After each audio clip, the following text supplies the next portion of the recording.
official gua. Siapa yang pernah kejebak yang namanya lingkaran setan kartu kredit? Gua itu dulu, gue ceritain sedikit pengalaman gua mengenai lingkaran setan kartu kredit. Yang gua maksud dengan lingkaran setan kartu kredit adalah setiap bulan hanya bisa bayar minimum paymentnya aja. Atau ya itu tadi minimum paymentnya doang, bisa tagihannya 10 juta cuma bisa bayar 1 juta gitu ya. Atau kartu kredit yang penggunaan kartu kredit yang tiap bulan itu 80-90% dari gaji. Ngapain aja ya itu ya dipakainya ya. Tapi gue pernah dulu. Jadi cerita gue tuh masih masih pas gue awal-awal kerja lah ya. Gaji cuma 3,5 juta. Pakai kartu kreditnya 3,5, 3,6, 3,7, 3,4. Habis itu nggak bisa hidup. Akhirnya terus masih ada zaman dimana lagi ngetren tuh gesek tunai. Makin habis lagi gue. Jadi dulu itu memang cukup kacau ya, manajemen keuangan gue masih berantakan lah gitu, jadi besar pasak daripada tiang gitu kan. Lebih banyak belanja barang-barang yang konsumtif ya kan, dugem ya kan. Dugem men. Habis itu suka jajan, suka beli barang-barang yang memang ada yang penting, ada yang nggak perlu, ada yang perlu gitu kan. Ya namanya juga baru awal-awal kerja ya. Berjalan sekitar 1,5 tahun sampai 2 tahun gitu. Wah gila, tuh bener-bener masa dimana gua tuh benar-benar tuh serba kekurangan lah ya. Sebenarnya bukan serba kekurangan sih, tapi jajannya kurang aja. Jajannya kurang. Jadi tiap Sabtu Minggu kalau diajak nongkrong nggak bisa gitu kan. Yang ada Sabtu Minggu diajak nongkrong nggak bisa, kenapa? Bokeh. Aduh, ya iyalah dah. Tapi itu tuh tahun sekitar 2010 ya. Itu pertama kali gue kerja itu memang begitulah. Arus kehidupan cash flow gue berantakan, asli berantakan. Dari situ gue banyak belajar sih sebenarnya sih, bahwa sebenarnya dengan gaji berapapun ya, frankly speaking ya, apalagi waktu itu gue masih single dan gak punya tanggungan sebenarnya, makanya gue happy aja bisa pakai duit sebanyak itu dalam sebulan. Ya kan, gila men. Bener, kalau memang sih masa single itu masa yang paling enak, apalagi kalau udah kerja di mana lu punya duit ya kan. Jadi lu pakai aja udah nggak pusing gitu loh. Coba kalau sekarang kan udah pemakaian udah lebih dari 50% ya, udah mikir, aduh anjir, udah banyak nih pakai duitnya nih. Ya kan nanti bulan depan nggak bisa invest atau nggak bisa ini, nggak bisa itulah. Ya pokoknya gitu deh. Nah tapi sekarang seiring dengan peningkatan gaji, peningkatan penghasilan, ternyata pengeluaran gue pun meningkat juga gitu loh. Jadi nggak serta merta gaji lu meningkat, lu bisa save lebih banyak atau bisa invest lebih banyak, tapi enggak juga. Dilihat lagi lu pengeluarannya bagaimana, lifestyle-nya bagaimana. Frankly speaking, lifestyle gue belum bagus-bagus amat gitu, belum efektif, benar-benar efektif lah gitulah. Sehingga setiap bulan itu gue bisa invest, bisa nabung gitu ya, bisa simpan buat anak gitu. Belum berhasil gitu. Hanya kadang-kadang saja malah gue bisa invest. Kalau invest gue setiap bulan pasti, tapi savingnya gue belum rutin gitu loh, belum rutin setiap bulan gitu. Kadang-kadang masih pakai beberapa juta dari saving gue malah ngambil.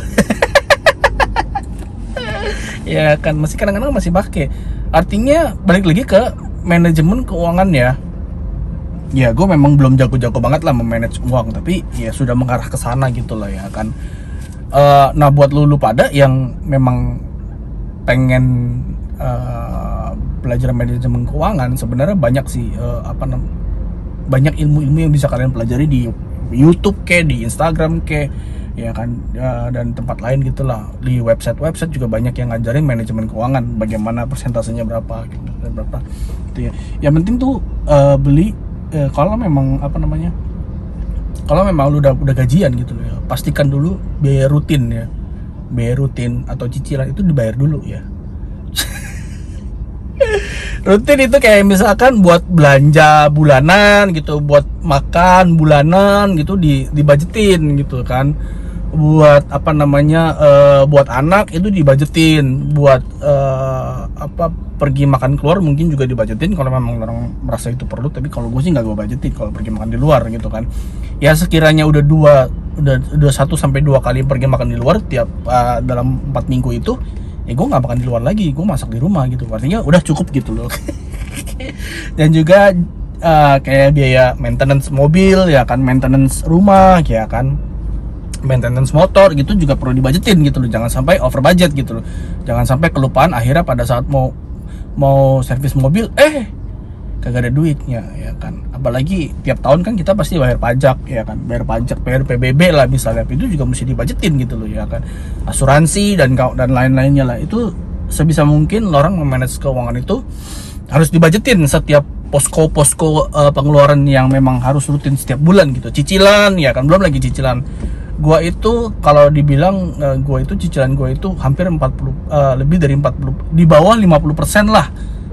Ya, sekitar 45% lah gitu dari itu gua menggunakan budget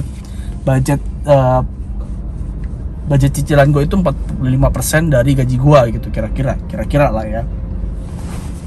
Ya tapi harus bisa gitu loh ya, hidup di Jakarta mahal gitu. Tapi balik lagi ke gaya hidup lu kayak gimana gitu. Kalau gaya hidup gua ya intinya pas pengen apapun bisa gitu loh sebenarnya, frankly speaking ya. Pas pengen sebenarnya pengen keluar negeri bisa gitu ya kan, pas pengen makan enak bisa, pengen makan di restoran bisa, intinya sih itu sih. Tapi gue selalu berusaha untuk mencapai yang lebih baik lagi gitu loh, lebih stabil lagi keuangan gue. Sebenarnya yang gue cari itu bukan menjadi orang kaya banget gitu, tapi gue mencari kestabilan finansial gitu. Itu lebih penting dibanding lu kaya banget tapi gaya hidup lu berantakan gitu, gaya hidup lu royal gitu. Itu percuma juga, karena ujung-ujungnya nanti lu nggak bisa nabung, nggak bisa apapun, hari tua lu akan tersiksa gitu ya. Yang penting lu stabil gitu. Stabil artinya lu bisa